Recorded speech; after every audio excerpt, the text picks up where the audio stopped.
இப்போ வந்து திருமணத்தில் இவங்க 2 பேரும் வந்து அந்யோன்யமாக இருப்பாங்க அப்படின்னா அவங்களோட கேரக்டர் வச்சு சொல்லலாம் அப்படின்னு சொல்கிறீங்க. ஸோ இந்த டிஎன்ஏ கேரக்டர் அஸ்ட்ராலஜியில் இது வந்து நீங்கள் எப்படி சொல்கிறீங்க? இந்த தேதி அப்படிங்கிறது வந்து எவ்வளோ இம்பார்ட்டன்ட் சார்? உங்களோட கேரக்டர் தான் உங்களை நிர்ணயிக்குது, உங்களோட கேரக்டர் தான் உங்களோட வாழ்க்கையை நிர்ணயிக்குதுன்னு சொல்லும்போது டேட் இது எப்படி இருந்தால் என்ன, எந்த எண்ணும் யாருக்கு இந்த பாதகமும் பண்ணாது. திருமணத்துக்கு முன்னாடி என்கிட்ட அலைன்ஸ் பற்றி கேட்டாங்கன்னா கேரக்டர் வச்சு சொல்லுவேன். அப்போது கேரக்டர் ஒத்து வரலாமா வேண்டாம் அப்படின்னு பெண்ணோடுக்காரங்க நல்ல கேள்வி கேட்டாங்க. கூட அந்த பெண்ணு வந்திருந்தாங்க, நல்லா கேட்டாங்க. சார் இவரை கல்யாணம் எனக்கு தான் நல்லா இருக்காதா, எனக்கு தான் பிரச்சனையா, இல்லை யாரை கல்யாணம் இப்படி தானான்னு கேட்டாங்க.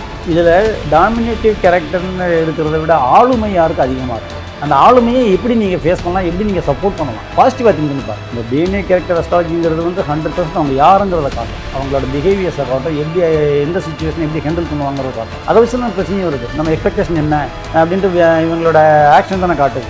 அப்போ இது சரியாக தப்பா, எப்படி நீங்கள் பிஹேவ் பண்ணணும், எப்படி நீங்கள் இதை ஃபேஸ் பண்ணணும்னு சொல்லி எடுத்து கொடுத்துட்றோமா? அஸ்ட்ரோ தமிழ் அன்பு நேயர்களுக்கு வணக்கம். நம்ம சேனலை தொடர்ந்து பார்த்தீங்கன்னா ஜோதிடம், ஆன்மீகம், நியூமராலஜி அப்படின்னு பல இன்ட்ரெஸ்டிங்கான விஷயங்கள் வந்து பார்த்துட்ருக்கோம். ஸோ அந்த வகையில் இன்னைக்கு நம்ம கூட நியூமராலஜி சம்மந்தமாக பேசுறதுக்காக நியூமராலஜிஸ்ட் அண்ட் ஃபேமிலி கன்சல்டன்ட் திரு சிவகுமார் அவர்கள் இணைந்திருக்கிறாங்க. வணக்கம் சார். அஸ்ட்ரோ தமிழா அன்பு நேயர்கள் அனைவருக்கும் அன்பான வணக்கம். ஸோ தொடர்ந்து நம்ம வந்து டிஎன்ஏ கேரக்டர் அஸ்ட்ராலஜி பற்றி பார்த்துட்டு இருக்கோம். இதில் நிறைய விஷயங்கள் இருக்குது. ஆனால் இன்னைக்கு நம்ம என்ன பேச போகிறோம் அப்படின்னு பார்த்தீங்கன்னா திருமணம் சார்ந்த விஷயத்தில் இந்த திருமண தேதி, திருமண பொருத்தம் இதெல்லாமே இருக்குது இல்லைங்களா?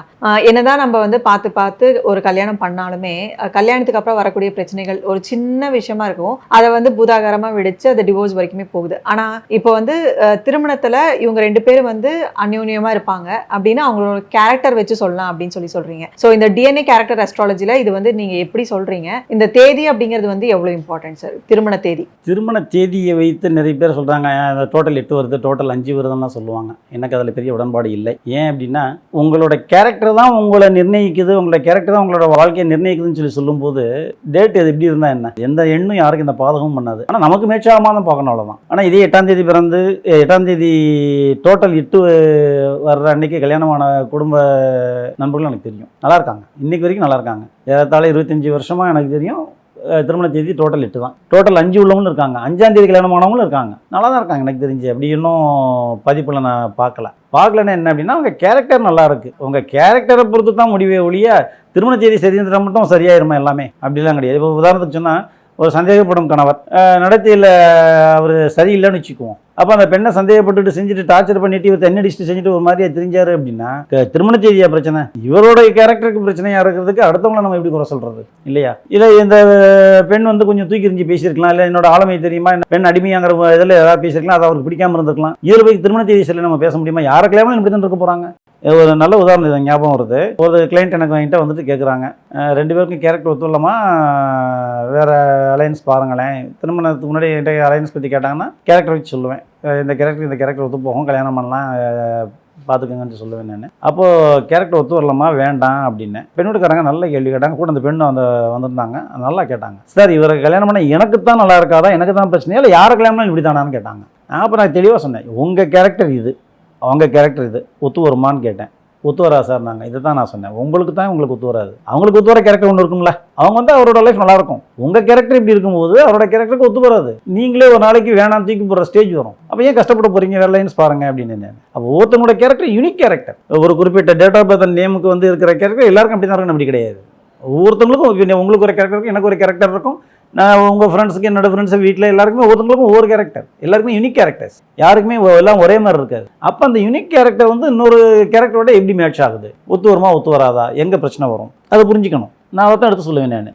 இப்போ திருமணத்தில் கேட்டிங்க நீங்கள், உதாரணத்துக்கு சொன்னோம்னா ஒரு பெண்ணோட கேரக்டர் இருக்குது, கணவனோட கேரக்டர் இருக்குது, 2 பேரோட கேரக்டரையும் நம்ம அனலைஸ் பண்ணி எடுத்து முன்னாடி வைக்கிறோம், ஒரு பிக்சராக எடுத்து வைப்போம். வைக்கும்போது அப்போ எந்த பாயிண்ட் ஆஃப் வியூவில் ப்ராப்ளம் வரும். இப்போ கணவனுக்கு பிடிக்காத ஒரு சில கேரக்டர் பெண்கிட்ட இருக்கலாம், பெண்ணுக்கு பிடிக்காத சில கேரக்டர் இந்த கணவன்கிட்ட இருக்கலாம். அப்போ இந்த கேரக்டர் இது சரியா தப்பா, இதை எப்படி நீங்கள் ஹேண்டில் பண்ணணும், எப்படி நீங்கள் ஃபேஸ் பண்ணணும்னு சொல்லி நம்ம எடுத்து கொடுப்போம். அது ப்ளஸ்ஸாக மைனஸாக ரெண்டுலேயும் என்னென்னு எடுத்து கொடுத்துருவோம். ஒன்று மறைச்செல்லாம் சொல்கிறது கிடையாது. அந்த இடத்துல இந்த மாதிரி இது வேலை செய்யும்போது இது பாசிட்டிவ் தான், இது வந்து இப்படி இருக்கக்கூடாது, ஆனால் இருக்குது, இதை வந்து இந்த மாதிரி நீங்கள் ஹேண்டில் பண்ணுங்கள், இது இப்படி நீங்கள் சரி பண்ணலாம் அப்படின்னு சொல்லும்போது அதை அந்த மாதிரி ஹேண்டில் பண்ணும்போது 2 பேருக்குள்ள அண்டர்ஸ்டாண்டிங்கோட போயிடும். இப்போ நிறைய பேருக்கு வந்து லேட் திருமணம் எல்லாம் ஆகுது இல்லையா? இதுக்கு வந்து நிறைய காரணங்கள் இருக்கலாம். ஆனா இப்போ நீங்க இந்த கேரக்டர் வச்சு இதுக்கு இது செட் ஆகும், இதுக்கு இது செட் ஆகாது அப்படின்னு ஒரு ஜாதகமா நம்ம வந்து கழிச்சுக்கிட்டே இருக்கோம் அப்படின்னா அது வந்து ஒரு லாங் ப்ராசஸா இருக்காதா சார் இது?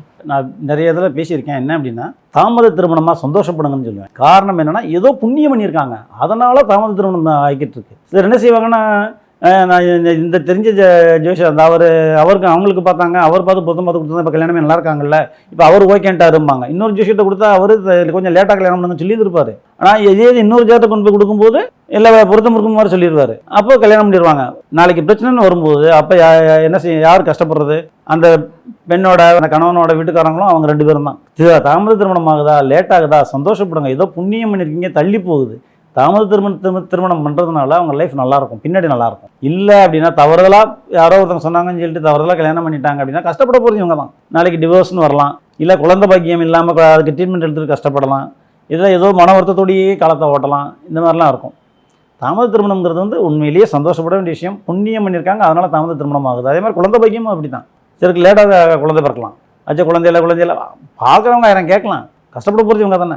அந்த குழந்தை பத்துக்கு தள்ளி லேட்டாக பிறக்குதுன்னா சந்தோஷப்படுங்கன்னு தான் சொல்லுவேன். ஏதோ புண்ணியம் பண்ணியிருக்காங்க, தள்ளி போகுது. இல்லை குழந்தை கொடுத்துட்டு வேற ஒரு பிரச்சனையை கொடுக்கும், அதை ஃபேஸ் பண்ணுறது யார்? இப்போ ஜாதகத்தை பொறுத்த வரைக்கும் ஒரு சிலர்லாம் சொல்லுவாங்க, இப்போ வந்து யார் டாமினண்ட்டாக இருக்காங்க அப்படின்னு சொல்லி. 2 பேருமே டாமினண்ட்டாக இருந்தால் அந்த ஜாதகத்தை வந்து சேர்த்த மாட்டாங்க. ஸோ அந்த மாதிரி க்ரைட்டீரியா ஏதாச்சும் நீங்கள் இந்த டிஎன்ஏ கேரக்டர் அனாலிசிஸில் வச்சுருக்கீங்க? கண்டிப்பாக மேடம். இதில் டாமினேட்டிவ் கேரக்டர்னு இருக்கிறத விட ஆளுமை யாருக்கு அதிகமாக இருக்குது, அந்த ஆளுமையை எப்படி நீங்கள் ஃபேஸ் பண்ணலாம், எப்படி நீங்கள் சப்போர்ட் பண்ணலாம், பாசிட்டிவாக திங்க் பண்ணி பாருங்கள். டாமினேஷனுங்கிறது வேறு. டாமினேஷனுங்கிறது ஒருத்தங்களை அடிமையாக்கி ஏறி மிதிக்கிறது, அப்படி யாருமே இருக்க போகிறதில்ல. அதை ஆளுமையை திங்க் பண்ணி பாருங்கள். அந்த ஆளுமைக்கு உள்ள ரெஸ்பான்சிபிலிட்டி நீங்கள் கொடுத்து பாருங்கள், லைஃபே மாறும். இப்போ சிலருக்கு வந்து எப்படின்னா, ரெஸ்பான்சிபிலிட்டி கொடுத்தாங்க அப்படின்னா அவ்வளவு ஆக்டிவாக அவ்வளோ நல்லா மேனேஜ் பண்ண ஒரு இண்டஸ்ட்ரியே கையில் கொடுக்கலாம். அப்படிப்பட்ட நபர்கிட்ட போய்கிட்டு இவங்க வந்து டாமினேட் பண்ணுவாங்கன்னு நினச்சிட்டு அவாய்ட் பண்ணிங்கன்னா அந்த இடத்துல நீங்கள் லாஸ் யாருக்கு? நான் ரீசெண்டாக ஒரு பெரிய ஷாப் அது, அங்கே கல்லால் இவங்களை போடுங்க நல்லாயிருக்கும்னு சொல்லி சொன்னேன். நான் ஓனர் தெரியும் எனக்கு. என்ன சார் அப்படின்னாங்க, இல்லை நல்ல பொண்ணு கல்லால் போடுங்க, நீங்கள் கூட கிடைக்கணும்னு அவசியம் கிடையாது, அவங்களே மேனேஜ் பண்ணுவாங்க அப்படின்னு. நான் 2 நாள் விட்டு பார்த்தாரு. அந்த பொண்ணு அவ்வளோ ஆக்டிவாக வேலை செஞ்சாங்க. ரெஸ்பான்சிபிலிட்டி கொடுத்த உடனே அவங்க அவ்வளோ ஆக்டிவாக வேலை செஞ்சாங்க. எல்லாரையும் அரவணைச்சு கொண்டு போனாங்க. பிஸ்னஸும் கூடிச்சு. வர கஸ்டமர் பேச செய்ய எல்லாமே நல்லா இருந்தது. இன்னொன்று லாயலாகவும் இருப்பாங்க. அதுக்கடுத்து எனக்கு ஒரு 2-3 வாரம் நோட் பண்ணிவிட்டு என்கிட்ட சொன்னார், சார் நல்ல செலெக்ஷன் சார் அப்படின்னாரு. அப்போ யாருக்கு ரெஸ்பான்சிபிலிட்டி தரணும்னு இருக்குது, அந்த ரெஸ்பான்சிபிலிட்டி வந்து நம்ம வந்து டாமினேஷன் எடுத்துக்கக்கூடாது. அப்போ நம்ம அந்த டாமினேஷனை வந்து எப்படி நம்ம ஜெயிக்கிறதுக்குள்ள வழியாக மாற்றணும், எப்படி எடுத்துக்கணும்னு நம்ம கொண்டு போகணும். நீங்கள் சொல்கிற டாமினேஷன் எங்கே வரும் அப்படின்னா, பெண்ணு தானே அப்படின்னு ஏறி மிதிக்கிற கேரக்டர் ஒன்று இருக்கும் பார்த்தீங்களா, அதுதான் டாமினேஷன். அது தவறு. அதை வந்து நாங்களே சொல்லிடுவோம், இது வேண்டாம்னு சொல்லிடுவோம். அந்த மாதிரிலாம் அலைன்ஸ் பார்க்கறதுக்கு முன்னாடி என்கிட்ட கேட்டாங்கன்னா இந்த ஜாதகம் வேண்டாமேனே சொல்லிடுவேன். இது வந்து பெண்ணை மதிக்காதுன்னே சொல்லிடுவேன். நான் 2004 ஒரு ஆர்டிக்கல் எழுதியிருக்கேன். அந்த ஆர்டிக்கலே போட்டிருப்பேன், இந்த மாதிரி ஆளுங்களை திருமணம் பண்ணுறதுக்கு பெண்ணோட வாழ்க்கை வந்து தியாகம் பண்ணி தான் ஆகணும்னு எழுதியிருப்பேன் நான். ஸோ இதுக்குமே வந்து அடிப்படையாக வந்து அவங்களோட டேட் ஆஃப் பர்த், அவங்களோட நேம், டேட் ஆஃப் பர்த் நேம்லேயும் அவங்க கேரக்டர், இவங்க என்னத்தை எப்படி திங்க் பண்ணுவாங்க, யார்கிட்ட எப்படி பிஹேவ் பண்ணுவாங்கன்னு எல்லாமே வந்துடும். ஸோ இந்த 2 விஷயமே வச்சு அவங்களோட திருமண வாழ்க்கை எப்படி இருக்கும், இவங்க 2 பேரும் சேர்ந்தாங்கன்னா அவங்களோட வாழ்க்கை வந்து சிறப்பாக இருக்குமா அப்படிங்கிறது வந்து ஃபுல்லாக கேரக்டர் அனாலிசிஸ் வச்சு நீங்கள் சொல்வீங்க? ஆமாம் மேடம். இப்போ உதாரணத்துக்கு சொன்னோம்னா, ஒருத்தவங்க வந்து கல்யாணம் ஆகி 4 மாதம் அம்மா வீட்டுக்கு போகிறாங்க, குழந்தை ஃபார்ம் ஆகிருக்கு, அம்மா வீட்டுக்கு போகிறாங்க, அதுக்கடுத்து வரமாட்டேங்கிறாங்க, டைவர்ஸ் போகிறாங்க. அப்போ என்கிட்ட கவுன்சிலிங் வராங்க. அந்த கணவன் தான் முதல்ல வராரு. அப்போ கேட்குறேன், நான் கேட்கும்போது என்கிட்ட முதலே கேட்குறாங்க, சில எத்தனை நாள் வரணும்னாரு. ஏற்கனவே கவுன்சிலிங் போயிருக்காரு போல இருக்குது. எத்தனை நாள் வரணும்னாரு. சார் முதல்ல பேசுவோம், இப்போ வந்திருக்கீங்க பேசுவோம் அப்படின்னு. எவ்வளோ நேரம் பேசணும்னாரு. ஒரு 1 ஹவர் நீங்களே நினச்சி போயிடலாம் சார் அப்படின்னு. உட்காந்து முடிச்சுட்டு பேசி எல்லாம் முடிச்சுட்டு, சார் நீங்கள் இதே மாதிரி ஒய்ஃப் ஒரு நாள் கூப்பிடுவாங்க, சேர்ந்து நல்லபடியாக வாழலாம், நல்ல கேரக்டர் சார் அவங்க, மிஸ் பண்ணிடாதீங்க அப்படிங்கிறேன். இல்லை சார் நாங்கள் டிவோர்ஸ் தான் சார் அப்படின்னு நினச்சி போனார். படியேறிங்க போனது திரும்ப வேகமாக மாடியேறி வந்தார். சார் நாளைக்கு ஒய்ஃபை கூப்பிட்டு வா அப்படின்னாரு. என்ன சார் திடீர்னு வேணாம் நீங்களே அப்படின்னு. இல்லை சார் நீங்கள் சொன்னது ரைட், நான் ஒரு பாயிண்ட் கரெக்ட் சார் அப்படின்னாரு. என்ன அப்படின்னு. அவங்க நல்ல கேரக்டர்னு சொன்னீங்க, உண்மை தான் சார், அவங்க நல்ல கேரக்டர் தான், நான் கொஞ்சம் யோசிச்சு பார்க்குறேன்னாரு. நாளைக்கே கூப்பிட்டாங்க, 1 ஹவர் பிஃபோராக சொல்லிடுங்க, உங்களுக்கு நான் அப்பாயின்மெண்ட் கொடுத்துறேன்னு. மறுநாள் வந்தாங்க. 2 பேரும் தனித்தனியாக பேசிவிட்டு 2 பேரும் ஒன்றா உட்கார வச்சு பேசினேன். அந்த பொண்ணு வரும்போது குழந்தையும் அந்த பொண்ணு மட்டும் தான் வந்திருக்காங்க, துணி எதுவும் கொண்டு வரல. 2 பேரும் சேர்ந்து வீட்டுக்கு போகிறாங்க. திரும்ப 1 ஹவர் எனக்கு கால் வருது, சார் போய் அம்மா வீட்டில் போய் துணியை கொண்டு வர சொன்னால் போக மாட்டேங்கிறாங்க சார்னாரு. ஏன் சார் பஜார் கூட்டு போய் 4 சேலை வாங்கி கொடுத்துட்டு நீங்கள் அப்படியே ஹோட்டலில் சாப்பிட்டு வர முடியாதா அப்படின்னு. 4 என்ன சார் 40 கூட வாங்கி தருவேன்னாரு. அதான் போயிட்டு வாங்க சார்னு. அதுக்கடுத்து வந்து 2 குழந்தை பிறந்தது, வீடு கட்டினாங்க, இன்றைக்கி நல்லா இருக்காங்க. அப்போ எங்கே அந்த இடத்துல பாயிண்ட்டை பிடிச்சோம் அப்படின்னா, இவங்க டாமினேஷனாக எடுத்த கேரக்டர் தான். இவங்க ஒருத்தங்க டாமினேஷன் எடுத்தாங்க, இன்னொருத்தவங்க வந்து இவங்க கண்டுக்கிறதே இல்லைங்கிற மாதிரி ஒரு பாயிண்ட் எடுத்தாங்க. 2 எப்படி கிளாஸ் ஆச்சுன்னு சொல்லி எடுத்து காட்டினேன். எடுத்துக்காட்டினதுமே கரெக்டு சார், நம்ம தான் தப்பாக எடுத்துக்கிட்டோம், இது இப்படி இல்லை அப்படின்ட்டு 2 பேரும் ஃபீல் பண்ணாங்க. சேர்ந்து வாழ்ந்து நல்லா இருக்காங்க, இப்போ வரைக்கும் நல்லா இருக்காங்க. ஸோ இந்த டிஎன்ஏ கேரக்டர் அஸ்ட்ராலஜியில் வந்து திருமணத்துக்கு வந்து ஒரு கிளியர் கட்டாக ஒரு சொல்யூஷன் கிடைக்குது அப்படிங்கும்போது இந்த மெத்தடை பயன்படுத்துறத வந்து ரொம்ப பயனுள்ளதாக இருக்கும். 100% வந்து திருமண வாழ்க்கையில் நம்ம இந்த நியூமராலஜியை பயன்படுத்தலாம். ஏன்னா வந்து இப்போ இருக்கிற சொசைட்டியில் நிறைய பேர் இந்த திருமண வாழ்க்கையில் தான் பிரச்சனைகள் சந்திச்சுட்டு இருக்காங்க. ஸோ அவங்களுக்கு வந்து இந்த டிஎன்ஏ கேரக்டர் அஸ்ட்ராலஜியில் வந்து ஒரு சொல்யூஷன் கிடைக்குது அப்படின்னா இது கண்டிப்பாக டிஎன்ஏ கேரக்டர் அஸ்ட்ராலஜிங்கிறது வந்து 100% அவங்க யாருங்கிறத காட்டும், அவங்களோட பிஹேவியர்ஸை காட்டும், எப்படி எந்த சுச்சுவேஷனை எப்படி ஹேண்டில் பண்ணுவாங்கிறத காட்டும். அதை வச்சு தான் பிரச்சனையும் வருது. நம்ம எக்ஸ்பெக்டேஷன் என்ன அப்படின்ட்டு இவங்களோட ஆக்ஷன் தானே காட்டுது. அப்போ இது சரியா தப்பா, எப்படி நீங்கள் பிஹேவ் பண்ணணும், எப்படி நீங்கள் இதை ஃபேஸ் பண்ணணும்னு சொல்லி எடுத்து கொடுத்துட்றோமா, முடிஞ்சு போச்சு. இப்போ லவ் பண்ணுறாங்க, லவ் பண்ணும்போதே டிஎன்ஏ கேரக்டர் அஸ்ட்ராலஜியில் இவங்க லவ் பண்ணுவாங்கன்னு நம்ம சொல்ல முடியும். இது சக்ஸஸ் ஆகும் இல்லை ஃபெயில் ஆகும்னு சொல்ல முடியும். இது நல்லவங்க கெட்டவனே சொல்ல முடியும். அப்போ இது ஒத்து வரும் ஒத்து வராதுன்னு நம்ம சொல்ல முடியுமா?